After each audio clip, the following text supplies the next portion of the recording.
Patriots have one of the most loaded offenses in the NFL, playing alongside the potential three-time MVP in Tom Brady if the voting unfolds in his favor.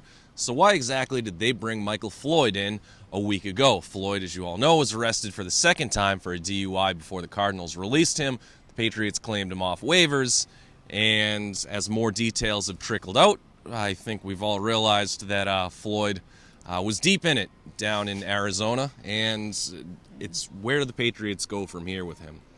Well, I think obviously he's a very talented receiver, first-round draft pick out of Notre Dame.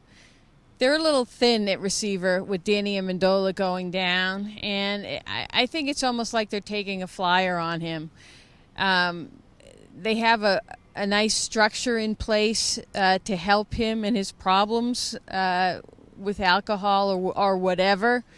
And if he manages to dodge the league, or they don't suspend him while he's here, maybe they can either use him as depth, or perhaps some kind of a red zone weapon that they're lacking now without having Rob Gronkowski.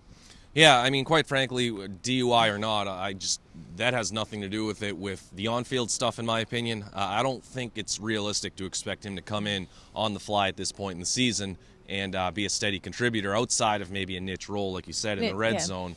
But even still, with the limited room for error that you have in that short amount of space, how much do you really want Tom Brady trusting a guy who has at this point, or at least going into the Jets game if he plays, only has 3 practices under his belt? Because then I think you're sort of taking away how much work guys like Chris Hogan and Malcolm Mitchell put in the offseason to get to the point where they are now. So, yeah, I was going to say, look, they're going to work him in, and again, I think he's more of an insurance policy. Yeah. If Hogan gets hurt, Edelman gets hurt, you have to work somebody in, as a backup just in case.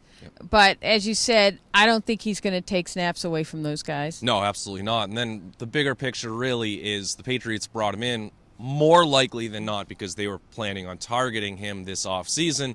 Now, rather than giving him a boatload of guaranteed money in March, if that was the route they so chose to take, they get a 3-week look plus everything that comes after that in the playoffs to see if A, he's a good person, and B, he can get with the system. So I think all of that goes into why the Patriots brought Michael Floyd in.